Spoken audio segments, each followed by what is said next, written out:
Live every day as if it were the last, because before you know it, time goes past and life's just not that long. Tell all you love that you love them so, because even if you do, they might not know, and one day we'll all be gone. Taste the wind, don't let it blow on by. 9-year-old Billy goes to Sunday school. His sincere, kind teacher, Mary, loves all the children in her class. And this Sunday, Mary teaches Jesus' words, "Whatever you ask in prayer, you will receive if you have faith." Matthew 21:22. Billy's dad is alcoholic. Billy's dad beats and curses Billy's mother most nights. And this Sunday night, Billy's dad is especially mean and crazy. He pulls out a gun, threatening Billy's mother. And Billy prays desperately with all his heart, "Dear God, stop my drunk dad from killing my mother. I believe you can." But minutes later, Billy screams when Billy's dad shoots Billy's mother in her head and kills her. Does Billy ever again believe what his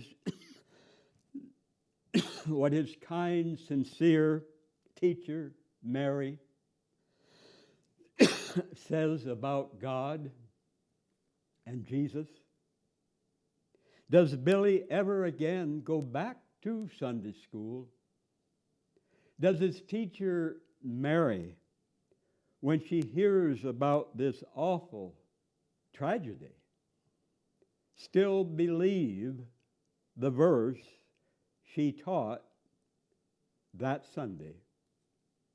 Does Mary eventually stop believing in God as a loving, all-powerful parent who helps all those who desperately pray for help?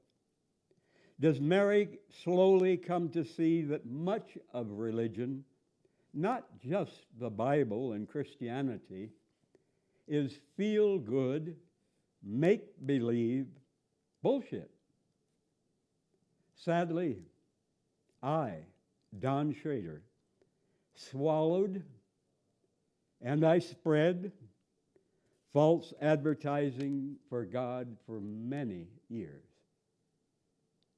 If Jesus actually lived, and if he taught that God is a loving, all-powerful parent who will help all who pray for help in desperate situations, Jesus was sadly deluded about God and about reality, no matter how well-meaning he was, no matter how sincere he was.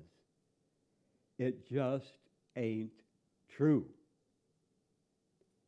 Hundreds of millions of people for thousands of years have prayed desperately for help from war, starvation, cancer, addiction, tornadoes, hurricanes, earthquakes, floods, rape, family violence, and received no help. I wish we had a fair, loving, all-powerful parent God who helped all who fervently prayed for help. I wish after death we would be together again with all our loved ones, but I refuse to swallow feel good, make believe bullshit.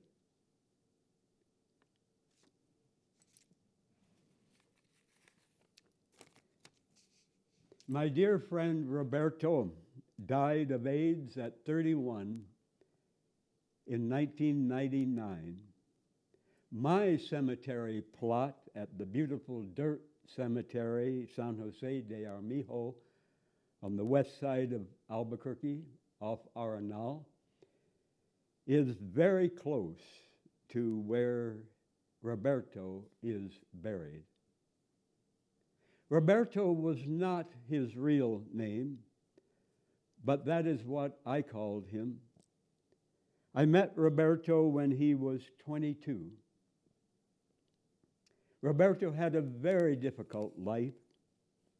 His mother was addicted to heroin. His mother disappeared when he was in 6th grade. And as far as I know to this day, Roberto's mother or her body were never found.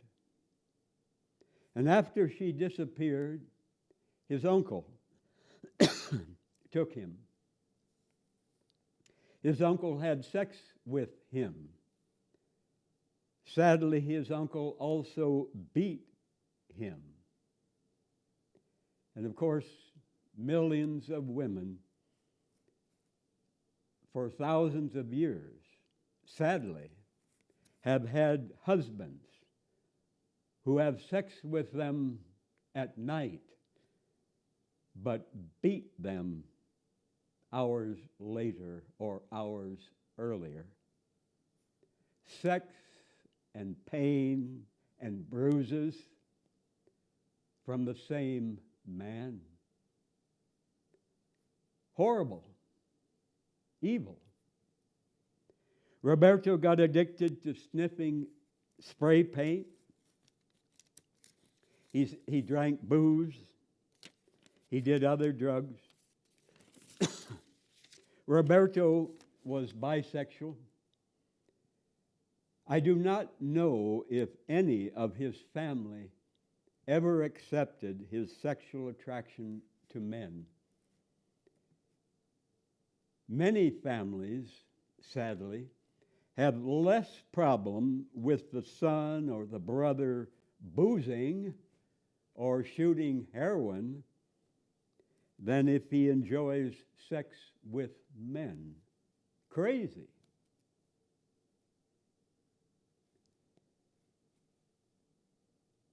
Roberto stayed many nights at my apartment on Silver back in the 90s.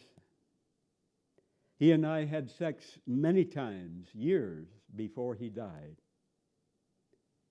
Much of the time, Roberto's life was cloudy, but sometimes the brilliant sunshine of his personality broke through the clouds in his life.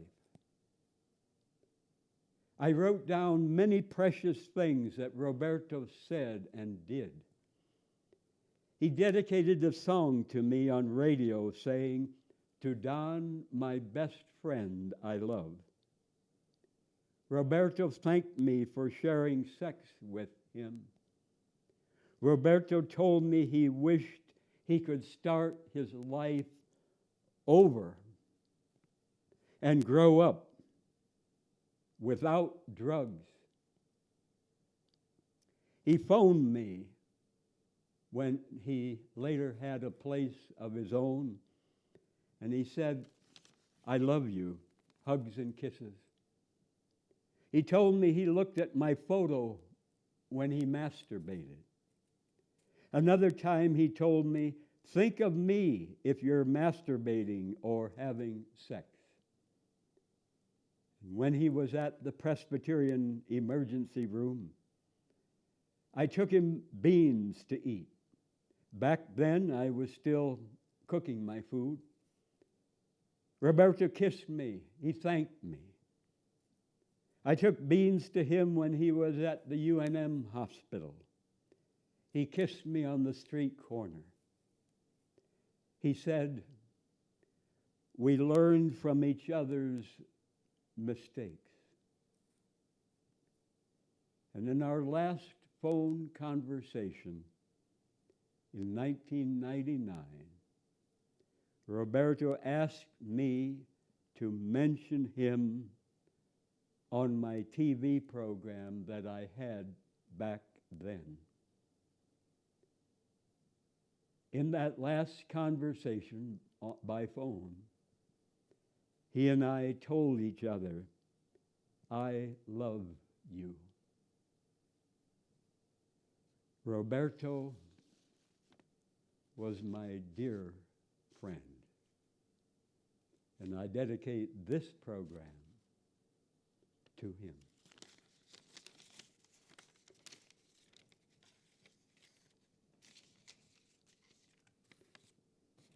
One powerful study involved 3 groups of rats. The first group of rats were fed from birth raw fruits, nuts, raw vegetables, raw whole grains. They were completely healthy. No diseases. They grew rapidly. They never became fat. They had vigorous sex and healthy baby rats. They were always affectionate and playful. But upon reaching an age equivalent to 80 human years, they were killed and autopsied. And incidentally, I don't defend these experiments that kill animals, but it happened, and we can learn from what was found out. All their organs, their glands, their tissues appeared in perfect condition. No signs of aging, no signs of degeneration. But the second group of rats were fed from birth cooked foods, including white bread, meat, milk, salt, soda, candy, cake, vitamins, medicines, etc. And these rats in the second group became fat. They suffered from the same diseases most humans suffer: colds, fevers, pneumonia, poor eyesight, cataracts, heart disease, cancer, arthritis, etc. And these rats were vicious, nervous. They had to be separated to keep them from killing each other. And their offspring were often sick and were also vicious and nervous. And most of this second group died early from diseases or epidemics in this rat colony. And autopsies on this second group of rats showed extensive degeneration in all the organs, the glands, and the tissues. The third group of rats were fed the same unhealthy shit as the second group until they reached an age equal to 40 human years. And so they were fed in those first equivalent to 40 human years cooked foods, including white bread, meat, milk, salt, soda, candy, cake, vitamins, medicines, etc. And they suffered the same sicknesses and bad behavior of the second group: the colds, the fevers, the pneumonia, the poor eyesight, the cataracts, the heart disease, the cancer, the arthritis. And they were vicious and nervous and had to be separated to keep them from killing each other. But then this third group of rats were put on a fast of only water for several days to get rid of some of the damn poisons in their bodies from this junk food they had been fed. And then after the fast, they were fed the healthy raw foods of the first group. Raw fruits, raw vegetables, raw nuts, raw whole grains. And these foods were alternated with periods of no food, still helping them to cleanse their polluted bodies from the crap they had eaten before. And within 1 month, their health, their behavior improved greatly. These rats became affectionate, playful, and never got sick.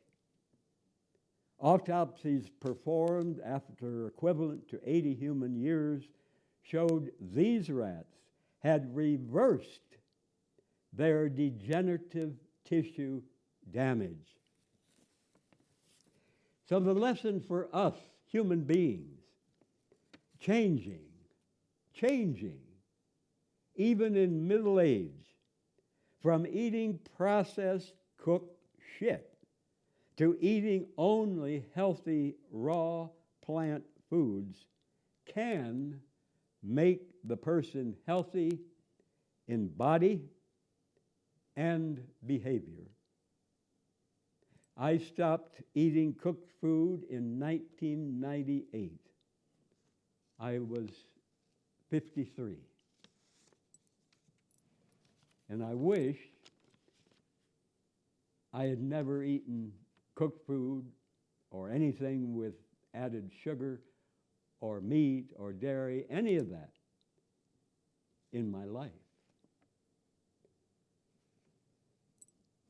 The prophet Martin Luther King Jr. damned the Vietnam War in his most controversial speech on April 4th, 1967, exactly 1 year before he was assassinated. Prophet Martin Luther King Jr. said that day,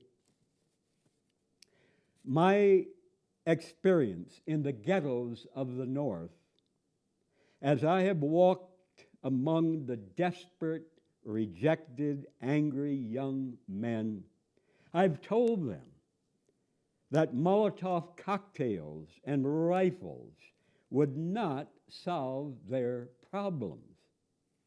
I've tried to offer them my deepest compassion while maintaining my conviction that social change comes most meaningfully through non-violent action." But these young men in the ghettos asked, and rightly so, what about Vietnam? They asked if our own nation wasn't using massive doses of violence to solve its problems, to bring about the changes it wanted. And their questions hit home. And I knew that I could never again raise my voice against the violence of the oppressed in the ghettos without having first spoken clearly to the greatest purveyor of violence in the world today, my own government. Prophet Martin Luther King Jr. said, "The nations of this world are engaged in a bitter, colossal contest for supremacy. I'm sad to say that the nation in which we live is the supreme culprit. God didn't call America to engage in a senseless, unjust war as the war in Vietnam. And we're criminals in that war. We're called to speak for the weak, for the voiceless, for victims of our nation, and for those it calls enemy. And so far, he says, we may have killed 1 million of them, mostly children. And what do they think as we test our latest weapons on them? Just as the Germans tested out new tortures in the concentration camps of Europe. And this business of burning human beings with napalm, of filling our nation's homes with orphans and widows, of sending men home from the dark and bloody battlefields physically handicapped, psychologically deranged, cannot be reconciled with wisdom, justice, and love. The words of strong truth from the prophet Martin Luther King Jr. And after this powerful speech, the New York Times, the Washington Post, many newspapers across this country condemned Martin Luther King Jr.'s strong message of truth. And many whites, many blacks, the White House, even most of King's inner circle of black leaders condemned his strong message of truth. Prophet Martin Luther King Jr. suffered much hatred, many death threats. And why is that speech far less known, far less honored today than his I Have a Dream speech? And sadly, most King celebrations do not emphasize his strong stand against nuclear weapons, against the Vietnam War, against the evils of capitalism and the U.S. empire. Martin Luther King Jr. was a prophet. He was not a politician. He was not a rock star. He refused to silence his conscience.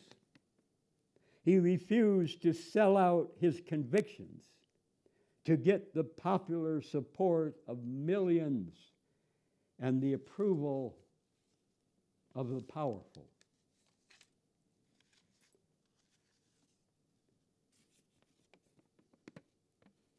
I was strongly attracted to my dear friend Daniel in his 20s. He knew I am gay.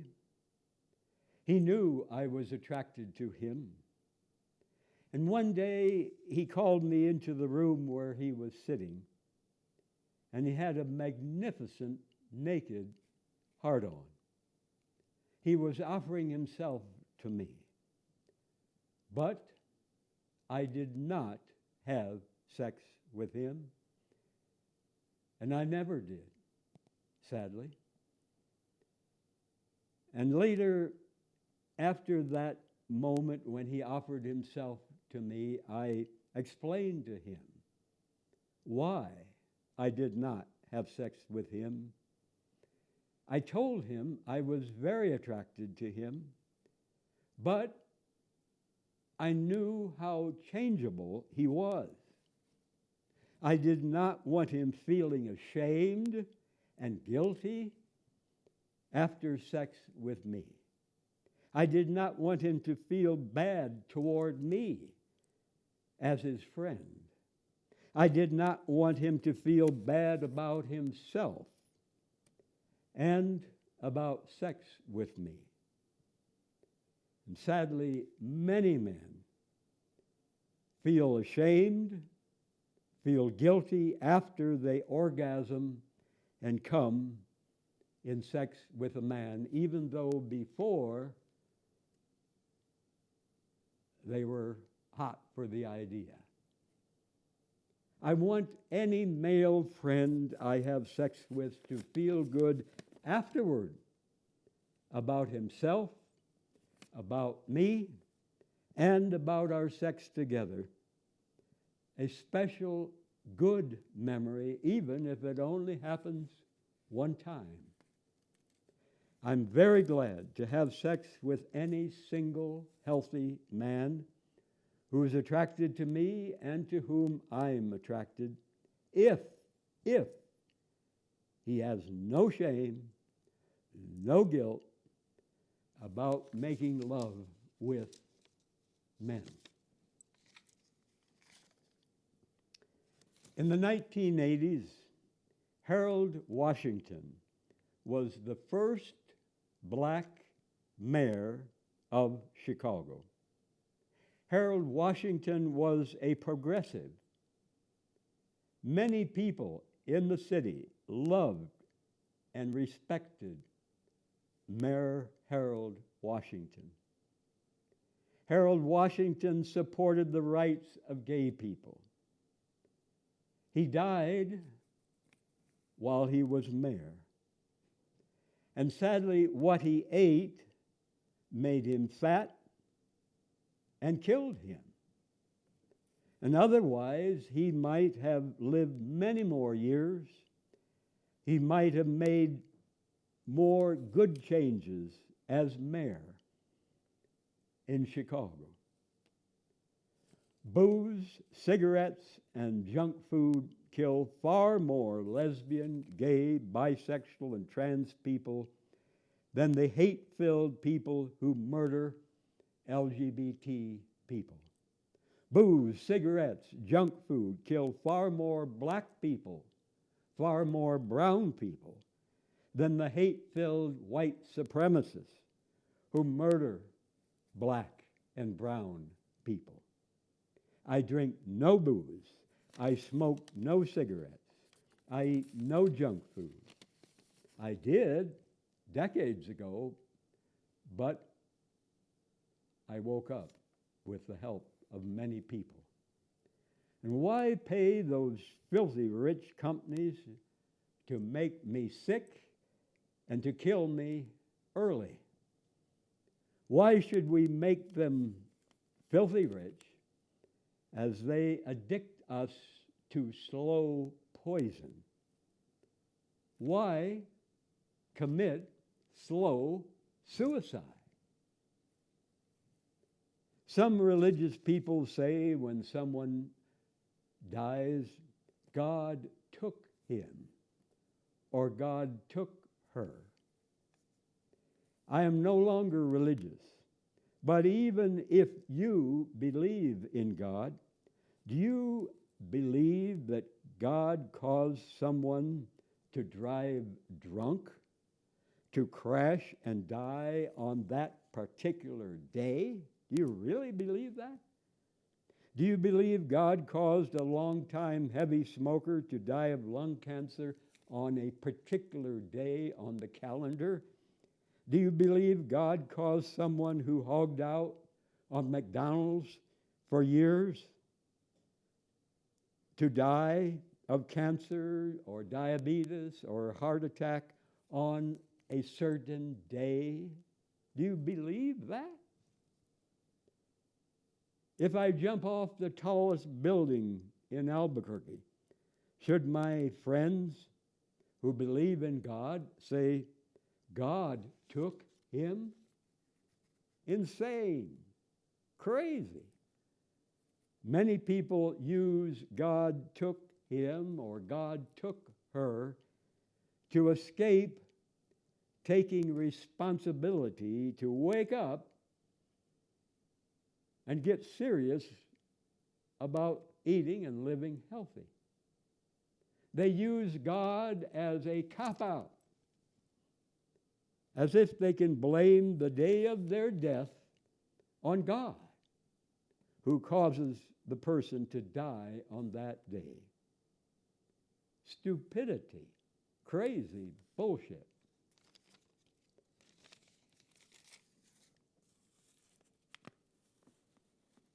I moved to Albuquerque in June 1970, almost 52 years ago. I strongly oppose all war by the United States, by Russia, by any nation. I refused to go to Vietnam to mass murder those people in the Vietnam War. So I was allowed to do 2 years of community service, non-military, under the draft, first in Arizona, then in Albuquerque. And some young people, maybe many young people, who may have hated war as much as I did, sadly did not know about doing community service instead of becoming U.S. soldiers to kill and to die. In the early 1970s, I met my dear friend Martina Tafoya, who lived here in Martinez town of Albuquerque. Back then, I was still kind of religious, and she enjoyed my taking her and her young nephew, Johnny, to the guitar mass many times at San Felipe in Old Town. I sang in the choir back in the 70s there. I drove my 61 Dodge, the only car I ever owned in my life. Martina said, if I have anything to say to anybody, I tell them to their face. And that's usually a good way to live instead of being two-faced. She told me to bring over to her home anyone my heart desired. She enjoyed preparing a meal for guests, even though it took her a long time, because she walks slow from a disability. And one day when I visited her, 3 men came together into her house. And one of those men lived right next door, and he worked at the city jail. And one of the other 2 men pulled out a gun on me. I don't know if it was loaded, but I sure as hell did not want to find out. Apparently, these 3 men thought that I, as a young white man, was somehow taking advantage of this Chicana older woman. The man with the gun took off my glasses. He took off my vest. He asked me, "Why are you acting so calm?" But I was not calm inside. I was just a good actor at the moment. Martina became very nervous. I was her friend. And these men were harassing and threatening me in her home. She threw down her sugar bowl. She went up to the wall and started pounding her head against the wall. She could have had a stroke or a heart attack. Finally, those 3 men left. I did not report this to the police. I did not want revenge from the men. I did not want to be shot in my head or have a tire shot out as I drove on the streets of Martineztown. And for weeks afterward, when I came to pick Martina up, I parked on the street. I did not pull into her drive, less chance of her next door neighbor seeing me and giving me a hard time again. But one Sunday, I decided to drive in.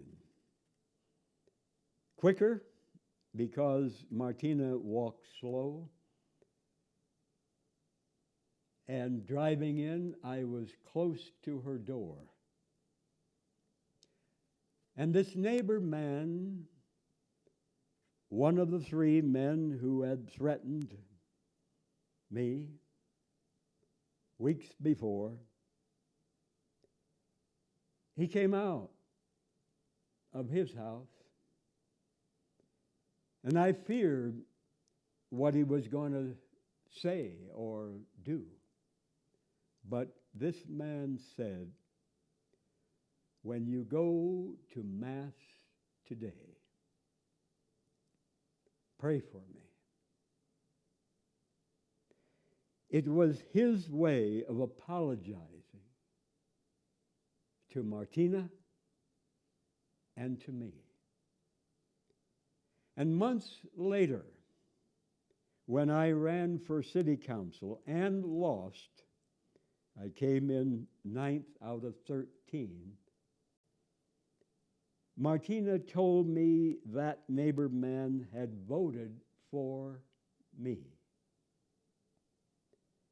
And maybe that was the only time in Albuquerque's history when someone running for city office received a vote from someone who had before been in a group harassing and threatening that person, and later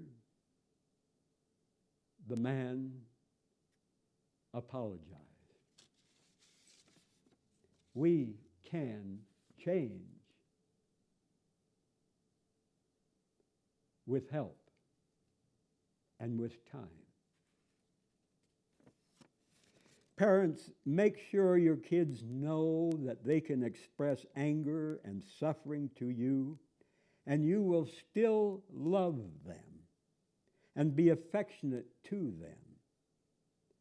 If your child fears you will reject him or her if they express anger, if they show their true feelings, their suffering to you, their rage gets bottled up inside.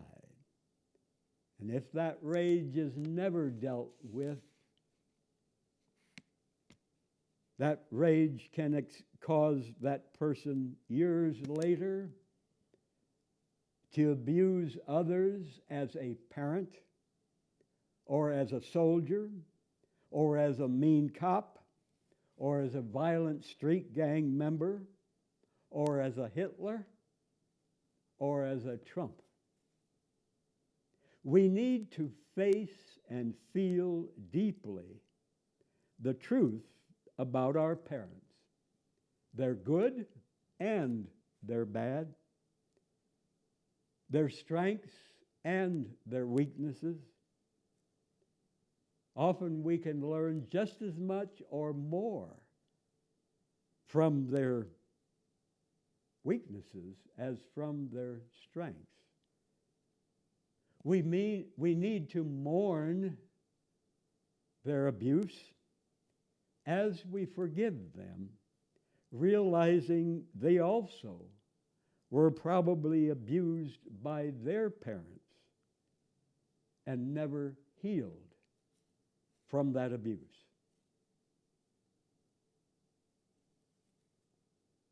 Unless we die first, we all age.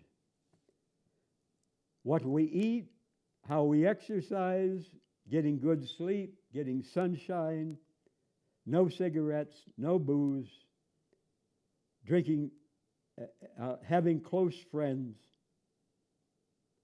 forgiving, apologizing. All of these things can slow down aging and give us a healthy old age instead of a miserable existence waiting to die. We all age, but we can slow down aging by living healthy in every way, unless we suffer an accident or an attack from someone.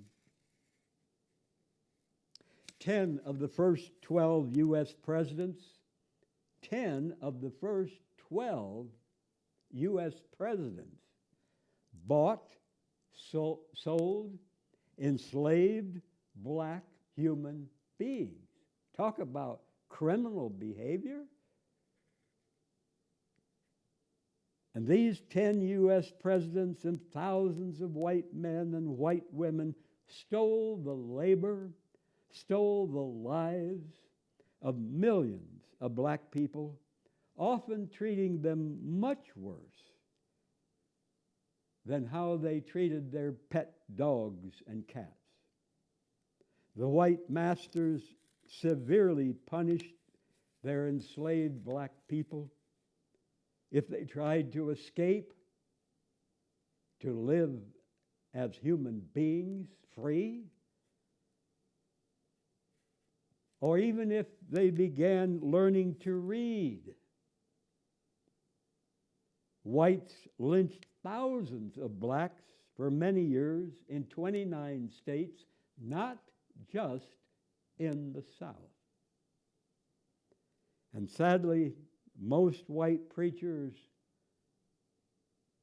especially in the South, did not have the conscience, did not have the courage to condemn slavery publicly.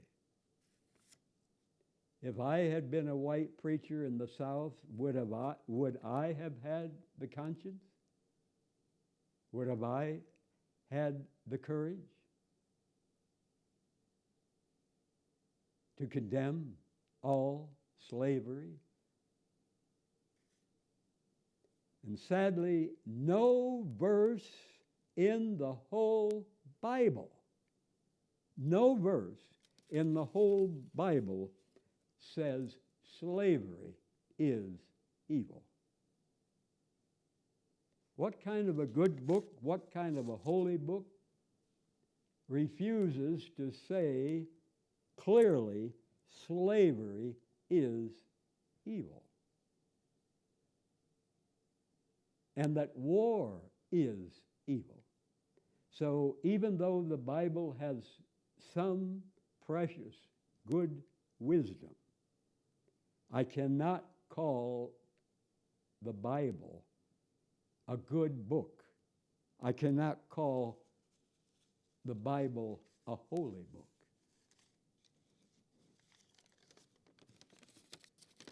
I'm not vaccinated for COVID. And now 76, I've never in my life had a flu shot. My dear mother and I both were severely addicted to ice cream, cake, cookies, candy when I was a kid and in my 20s. She ballooned from 98 pounds at 26, a very active young woman on the farm, to 270 pounds in her 50s, trapped in a sick, fat, miserable body. And when I saw the hell my mother suffered for so many years, and she was my all-time closest friend, I woke up. I changed. I've eaten only healthy raw foods for 23 years. I know of a man who lost 130 pounds by eating only raw plant foods. Cooking destroys most nutrients, not all, but most. I eat no meat, no dairy, no bread, no booze. A worldwide study in 195 nations found there is no safe level of drinking booze. Zero. None. Booze is slow poison to every cell of our body. No sodas, no sugar, including no artificial sweetened sodas, because the artificial sweetener is even worse, if you can imagine, than sugar, which is a slow poison. Sugar feeds cancer. Sugar feeds all infections, including COVID. Sugar is the gateway drug to alcoholism, to other drug addiction, diabetes, fat bodies, depression.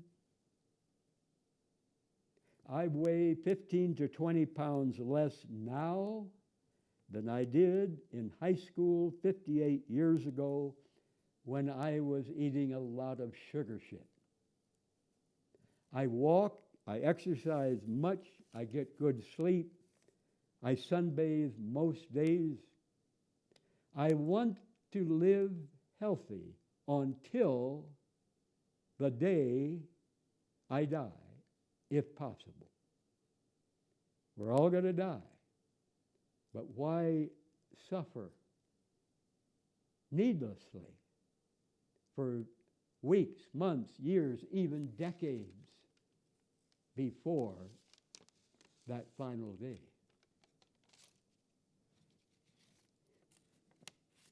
Only white men wrote the U.S. original Constitution. Only white men signed the original U.S. Constitution. And most of those white men were rich. Some of them bought, sold, and owned enslaved black people. No women, no blacks, no poor people wrote and signed the original U.S. Constitution.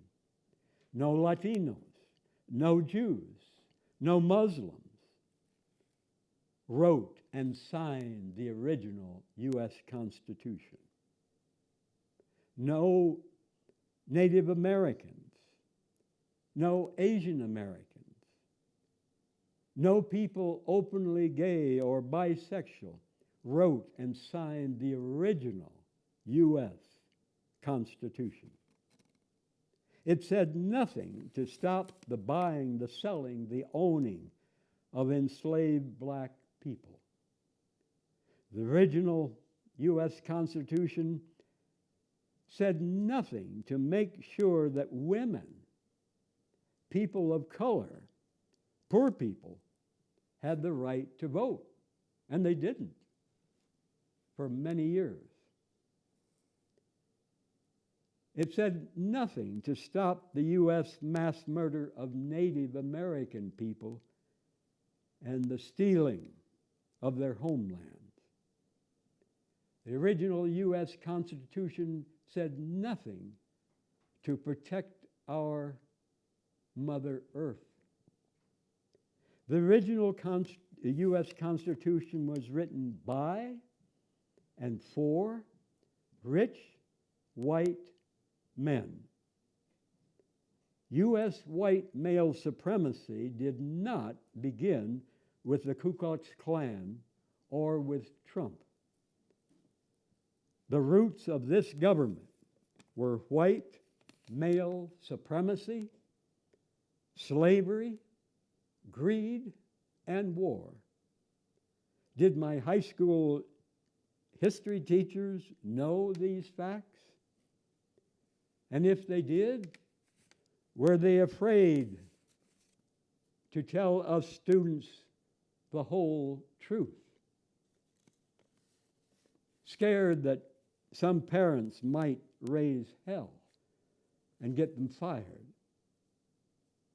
I strongly recommend the book, A People's History of the United States by Howard Zinn in our city library. And I also recommend the book, An Indigenous People's History of the United States by Native American woman Roxanne Dunbar Ortiz, also in our city library.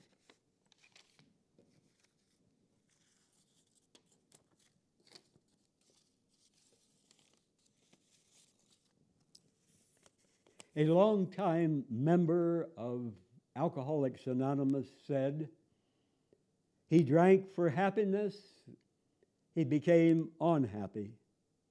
He drank for joy, he became miserable. He drank for sociability, he became argumentative. He drank for sophistication, he became obnoxious. He drank for friendship, he made enemies.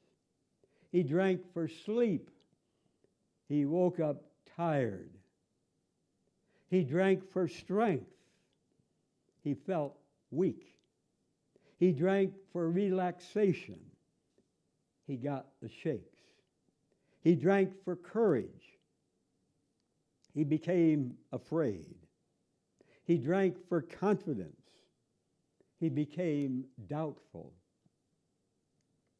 He drank to make conversation easier, he slurred his speech.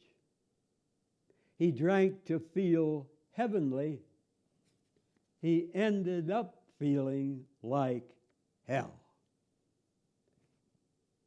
The testimony of a long-time member of Alcoholics Anonymous.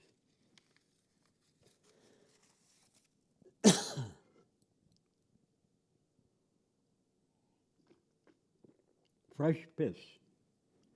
I drink it every day, about 2 cups early in the morning as I exercise. Excuse me.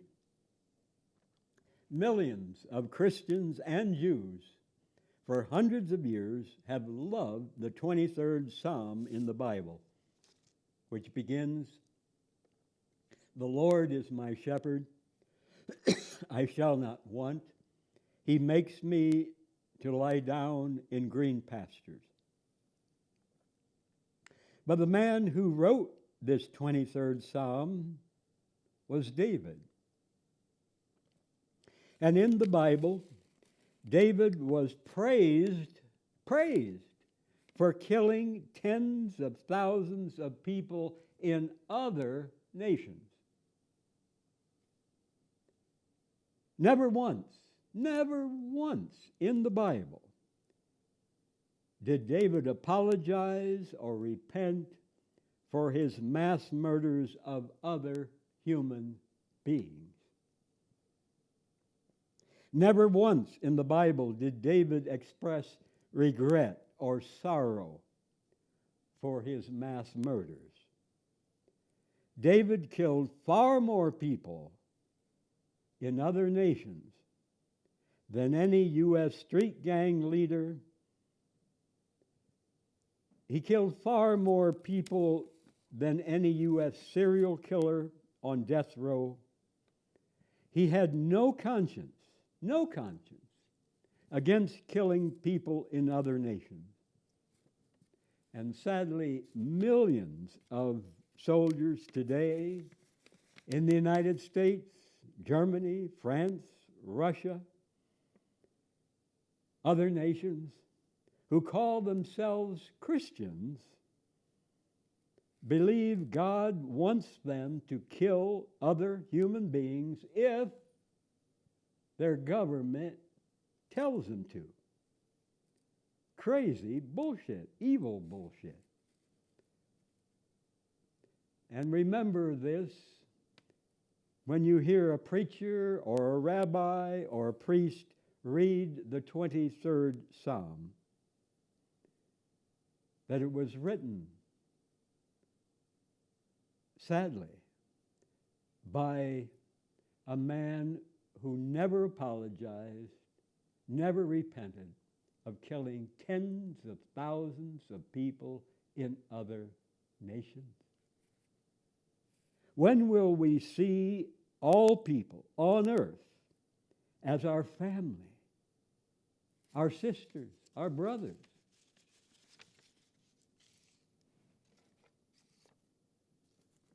The Arthritis Foundation says 10 pounds of overweight can put 25 to 50 pounds of stress on your knees.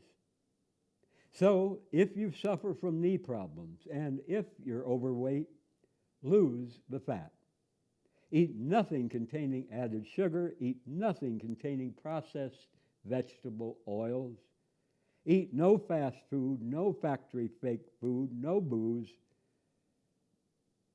no meat and dairy from animals that have been fed antibiotics and hormones that can also make people fat, just as the farmers wanted to make those animals fat. Get enough sleep. Get enough sunshine. My gay African-American friend Jesse told me years ago he had sex with some men married to women, but before Jesse had sex with any of these men married to women, the man had to tell his wife, and she had to accept his having sex with Jesse. No lies, no cheating, no cover-up. I strongly compliment my gay African-American friend, Jesse. The French explorer Pierre Liet, after 4 years of living among the Illinois Indians, said in 1702, over 300 years ago, the sin of sodomy, sex between men, prevails more among them than in any other nation. Sadly, this French explorer thought that men giving each other sexual pleasure was a sin. Crazy. And he probably thought he was civilized.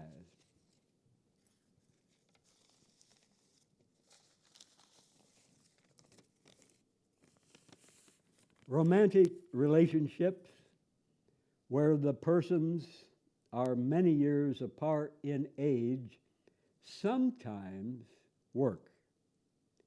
African American Baird Rustin was an openly gay man. Baird Rustin was the chief organizer for the 1963 March on Washington, D.C., when Prophet Martin Luther King Jr. delivered his I Have a Dream speech. A 25-year-old Quaker white gay man, a 25-year-old Quaker white gay man, initiated and took the lead in a romantic relationship with 63-year-old African-American activist Baird Rustin. 38 years difference in their ages. And the two of them stayed together 12 years until Baird died at age 75. And this was Baird Rustin's longest romantic relationship with any man in his life.